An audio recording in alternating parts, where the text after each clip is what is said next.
Okay, so many things. Welcome, everybody. This is great. I have not played this game since the mid-'80s and have always wanted to come back to it. Now, therefore, you are not going to see the expert game mastering, quickly knows every last thing. You will see me look through the index more than once. Here we have a map of the Young Kingdoms as drawn by some fan long after the stories were written. Moorcock did not actually work with a map. He sort of just made up more crap as he went along. And sooner or later, somebody decided to put them all on one page, and it has ended up in the role-playing game. Or maybe it was for the role-playing game. I don't know. And the only thing that's really worth knowing, if you didn't know, is that this is a completely irresponsible, ahistorical fantasy and is freely mines from anything the author felt like doing. It is, as you might expect from a 1960s fantasy, very British-centric. So there is a big island in the middle called Melniboné, and it is the last remaining piece of the ancient civilization of people who has ruled the known world forever. And they kind of still think they do, but they are completely wrong. They are completely unaware and dismissive toward what they think of as kind of a subman rising situation of primitives who sort of pretend like, oh, look, they think they're people. Sort of an arrangement, and they haven't really attended. They think they rule all these places, but they haven't really they haven't put any attention toward that at all. So now we have a fantasy world surrounding them, full of towns and civilizations and things that they are barely aware of. They are grotesque, decadent, privileged, casually evil, and deeply, deeply magical. So that is the Melnibonéans. Everyone else is a normal person of some various sort. And in this game, you roll for many aspects of character creation, including where your character is from. And the luck of fair rolling gave me the option of having a character in our group who is not only Melnibonéan, but is the most powerful sorcerer possible,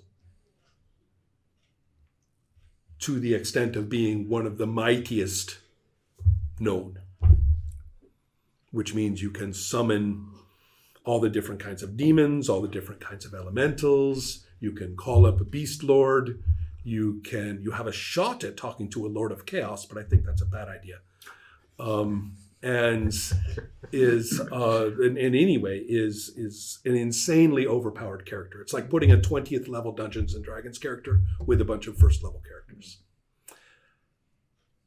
And we're going to do it. So I like that. Yeah, Sounds like your the entire dice, I think. Yeah, the entire concept of balance, if we are talking about character effectiveness, is out the window. Yeah, completely. So, for purposes of convention play, I have narrowed things to kind of unacceptable level because we have to. Which is to say that this particular Melnibonéan sorcerer is in exile and has had a shot at actually taking over being emperor. But that didn't work out so well. So has had a terrible experience, has been out among the primitives, and not only that, was beaten and stripped and humiliated and had a terrible, terrible time, and was only aided by two wretched beggars.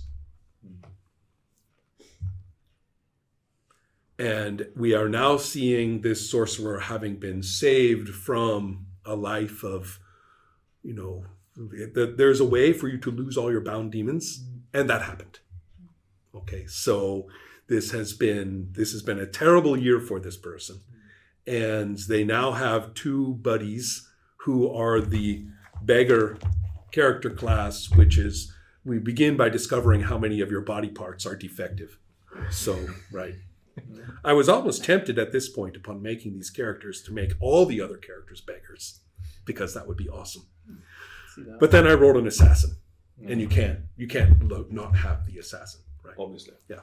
So therefore, I figure that now the sorcerer has just managed to get back on their feet to the extent that they are able to hire an assassin to keep that from happening to them again. And also a renegade priest has decided that they want to throw in with this guy's crazy chaos cult. So this priest has turned and is his first big supporter. Mm-hmm. So that's our situation. We have our sorcerer, our 2 beggars, who have realized that they have a chance to become very powerful people if they stick with this guy, and the assassin hireling and the converted priest. That is our band here. Band of misfits. Take a look at it. I put these in the center of the table, and if you want to fight over them, please don't use the pointy end of your pencil. I suggest using a classic randomness. Well, it's up to you guys. I am happy with whatever you decide. Or somebody can say, I want to play the most wretched beggar. Oh, and the game is quite fatal. So if your character dies, we will make up a new beggar on the spot.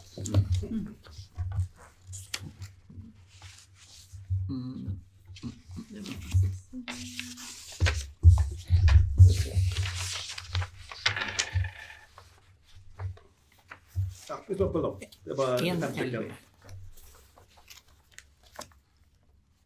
Missing nose. Ja. Om inte Fritiof redan har tagit. Jag tog en. Han tog den. Han tog en. var det. Han tog en slumpmässig. Yes. Det tog en slumpmässig. Actually, yes. Slumpmässig. Chaos. Yes. Lord. Yes. Oh no! Och vi kan slumpa de andra då. Eller har ni redan tagit så kan vi slumpa dem. You take one and you have one. Okej. Lågt så tar jag den. Alltså. Okej, 1. Ja, då blir jag assassin.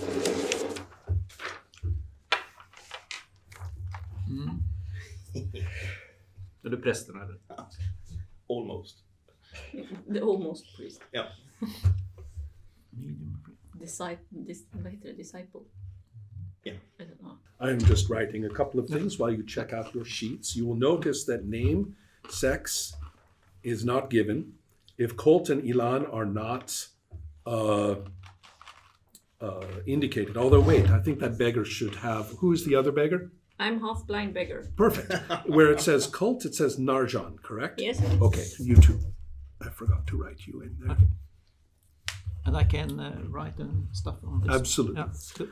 Now, Narjan is... Chance? Narjan. You have played before? Yeah. Percentage chance? Yes. There's a chance. Argmal var det. So it's a D100. And below. Yes. Below is yeah. nice, right? This is a percentile system, Yeah. mostly. Yeah. And the key here is that for the beggars, there is Nadsokor is actually ruled by beggars. Ah. And the king of the beggars there has a cult. And so Narjan, the king of the beggars, is the, or rather, I think that's the grotesque deity that he worships. But your characters are not magical in that regard. It's just the religion that you know. Even if you're not from Nadsokor, if you're a beggar, I figure that you are connected with that in some way. And so you can put your name where it says player. You can make up a name for your character. I suggest being Moorcock was attempting to be exotic in his fantasy naming in a way that only a psychedelic musical hippie in Britain would do. So therefore, it is a somewhat meaningless, if you will, name. Although, actually, interestingly enough, his main character, Elric, that actually is a name. But many of his names are quite fanciful, so please feel free to make up a sort of fantasy-sounding oddity. I actually realized I've actually read one of the books, so that this would be interesting. Okay. And the atmosphere of this is, I should say that Michael Moorcock was also a musician and was also involved with the band, the famous early hard prog band called Hawkwind.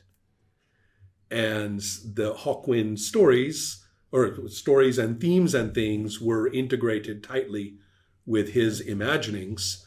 Or maybe it's the other way around, who knows? Maybe the band's efforts just influenced him and he likes to write. But whatever it is, they go together, and the use of psychedelics is closely allied with both activities. And he really wanted to write transgressive, over-the-line material, so he tried to kind of go against most of the fantasy tropes of the day. And he didn't really care where his stories are going. If you look at the Elric saga as it was released in the mid to late 70s, it's pretty much cobbled together from a lot of randomish materials. There are really only 3 basic Elric stories. They expanded that into 6 books, but a lot of that crap is filler.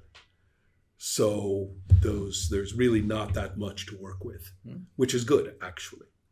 In the decades since, of course, everybody, including Moorcock, has tried to build it into a great big world and things, and he connected it almost from the beginning with these other heroes through interdimensional connections and stuff, but we don't really need to worry about that. So, but the point is that it's elaborate and irresponsible and colorful. Okay, so you are playing our sorcerer. Yes. Okay. I would stress that was not a thought. I just grabbed one. And there it was. Of course. Like in last year's game of Dallas, I don't know how it happened. It was random. But the guy who was wearing the cowboy hat at the table is the guy who got JR randomly. Don't know how it happened, but that's it. So this is the one demon that you currently have found. And it is a flying boat. It has bat wings. And it's pretty dumb. It can take verbal commands, but it can't fight or anything like that. Still, a flying boat, quite nice. Yes, and its binding object is the pennant, that is to say, its identifying flag. And it's therefore it can fold itself up and disappear so that it is just the pennant that you could roll up and stick in your pocket if you wanted. Yeah. So it cannot otherwise shape change. It's not smart enough. So and it's big enough to carry the size points of a few people. 34 is its size. I'm guessing that's the size point it can carry. That is correct, but the problem is that all of you together are more than that. So if you were all together, it would become tired faster and it would be very uncomfortable on that boat. But I'm thinking some of us are more common to. They usually walk, so the beggars are used to walking, I'm guessing. So there is this. So please feel free to look at your people. We will learn their names and things to play as we go. If we look here on this landscape, which I have lifted from a completely different source,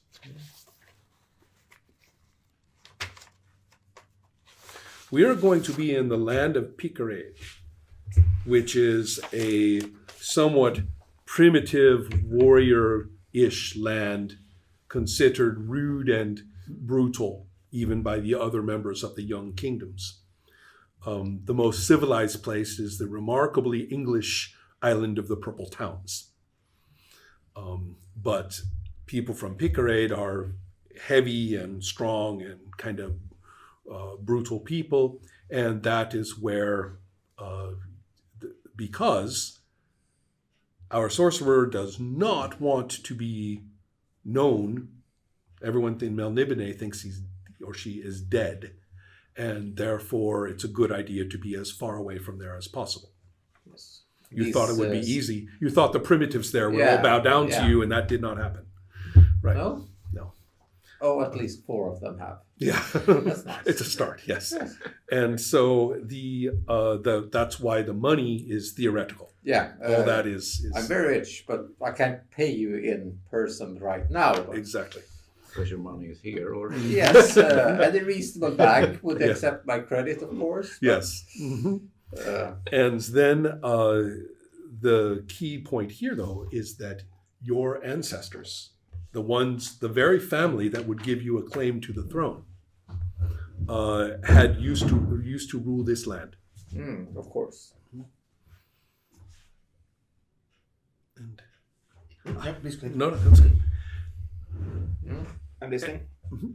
And the problem with that is that not the problem, but therefore in Picarade is in fact a citadel that you could actually take over and claim as yours by speaking the right words, and you would now have this wonderful, magical, powerful place, as a source of great power. If only Daddy told me those magical words. You think you figured them out.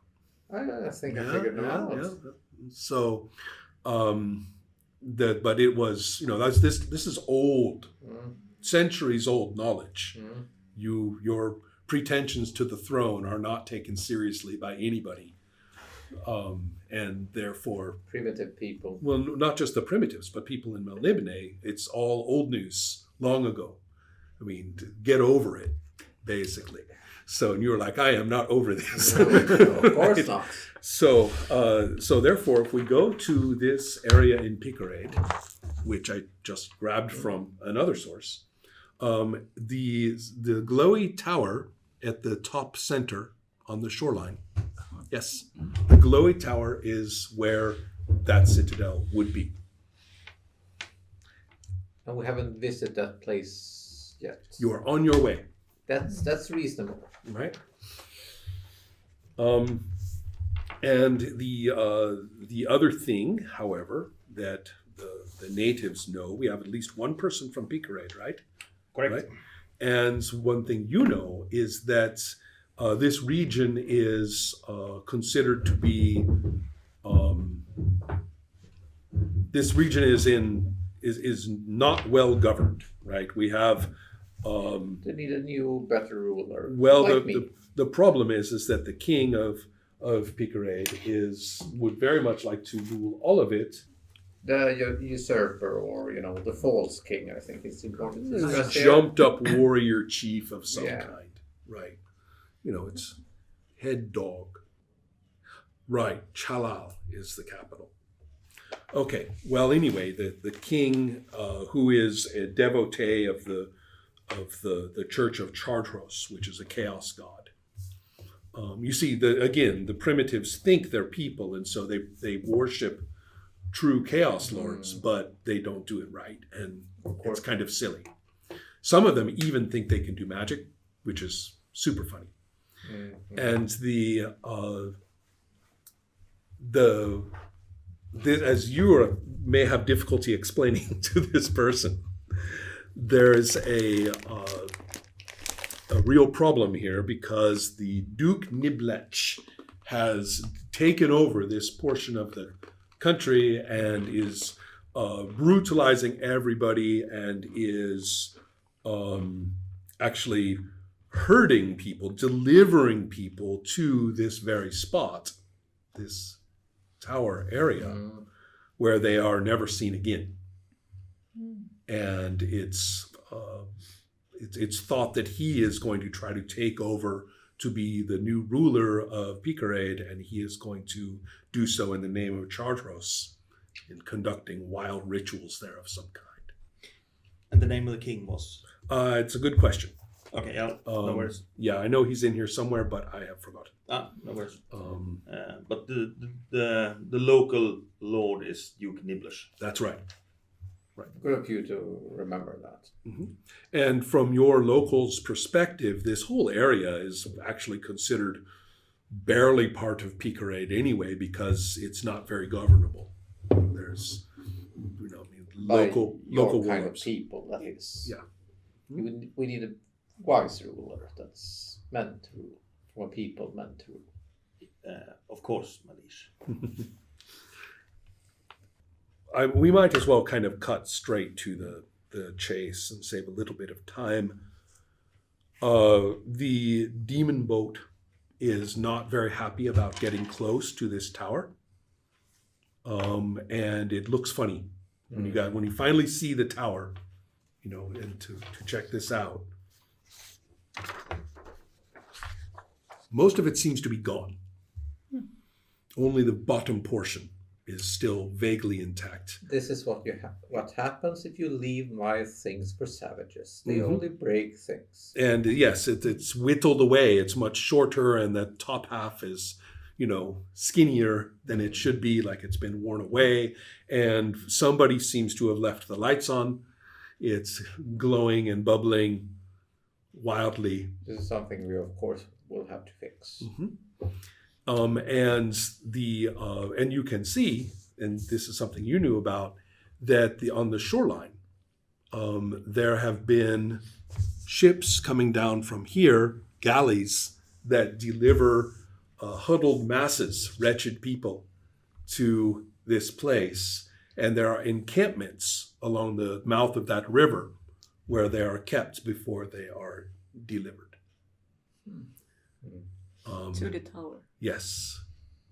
So there are various thuggish soldier-type people who are managing these encampments and rounding up groups of them to be marched to the tower periodically. So that is the extent of your knowledge at this time. Let's take a look at some of your assets. One of the beggars has actually managed, for some reason or another, has managed to befriend or actually to have bound one of the sorcerer's air elementals at some point. So you kind of keep it to yourself, right? But you do have an air elemental that will obey you. Nice. And the priest in question, where is our priest? Your situation is that you were good enough, you learned magic well enough to command fire elementals. Yes. But you do not have any demon binding or demon summoning capability. And you are, but you do. I mean, fire elementals can be very powerful, but they can only be summoned if you have a fire of sufficient force. Okay. So you can't just pop them out of your palm. You need some fire. But I have the air elemental. You have the my- actual elemental. The actual It is, in yes. my pocket, so Yes, to say. exactly. And how long does that procedure take? Is The it procedure- rounds, or is it hours, or? For elementals, it's actually quite fast. It's up to 20 minutes. So you roll, but the maximum is 20 minutes. Okay. Then you choose whether you just give them a command, which they will do and go away, or whether you want to bind them and then they stick around and serve you. Let's see here. You can not only bind or command or summon every form of elemental, but you can also, if you, under specific circumstances, you can contact the elemental ruler, which is basically an earthly god and would be very powerful unless you screw up that interaction. You also can summon lesser demons, which usually takes hours, although you have a chance if you do it quickly. And the proper way to do it is to take a lot of drugs and to perform the appropriate sacrifice for the type of demon. A classical thing people doesn't understand, the importance of drugs in this regard. Absolutely. And the important points about this is that Therefore, as a player, you are perfectly capable of saying that you would like to take a few hours to summon up a demon. And you would choose the type, possession, desire, knowledge, travel, protection, or combat. And then you get to design your demon. And then I get to kill you with it when you screw up your rolls. But you could potentially, you have one demon in your service that you have managed to get going since your self-recovery program has begun. But you are capable of commanding 4 bound demons at a time. Not only that, but if you bind a demon and give away the object to someone else, it doesn't count for your total. I will do that for my nice servants if Okay. they act up in a proper manner. If they are nice. It's they'll be a lot more powerful if they have some demons to help them out. That's for sure. So this is really our situation. The problem is that you have quite a social situation here. To enter the tower, it seems to be managed by a fairly small but effective squadron or something of thugs, and is also acting funny, and your demon boat won't go within a certain distance from it. So therefore, I would suggest some thoughts on how you want to proceed with this. Just a question about this air elemental. How powerful is it, and what can I do with that? A very good question. Could I have been using that for increasing this demon boat? You could. Capability? It depends on how secret you want to keep it. I don't think the sorcerer knows you have it. Aha, okay. I thought he granted me that. No, you actually, it sort of ended up in your pocket. Oh, You nicked it from him. He conjured up a bunch of them a while ago, and one just stuck around for you. Yeah. So where did it go? Well, he summoned up a bunch to do something. Yeah. But Do I have to remind you? There's a lot of drugs involved. exactly. He may have missed a few details, right? Okay. And so they may blow. Here's what they can do. They fly, of course. Yeah. They can produce a breeze, You know, although not very powerful. different demons. They can move some course. light objects. You can blow things around, Yeah. including arrows coming in at you. Okay. But I can take some guess. Their names are And fairly I can straightforward, use I it when think. I see arrows coming, and But can also just, you can bind them I can to do that different without objects. sort of notifying Protection, that I you can bind have to armor. access to this. Combat, element you either or- can or- have like a Is it Kind of directly dog or obvious? bind it into if I a use it? sword Yeah. or weapon. Kind of depends on Knowledge, what's I think. capturing You their bind attention Yes. at the Something time. like that. What's the other ones? They may carry messages, Possession, protection, travel. and This is a they travel can demon. even Desire. I within a don't certain know distance, they can even this just carry out a sign- dialogue sign and possession. I Okay. don't know. between two people. Mhm. So sorry. If you are Okay. drowning or buried, they will keep you alive for a while. Good, but then they will die.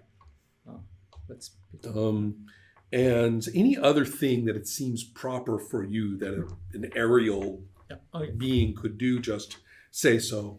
And But it's not directly something I use in combat. It's more for protection or for Yeah. yeah, they don't really attack anybody directly. Although if you said something like, could it suck all the air out of that person's lungs, I would look at this as long as the invented use seems reasonable to the GM, and that checks my box for reasonable. So, you know.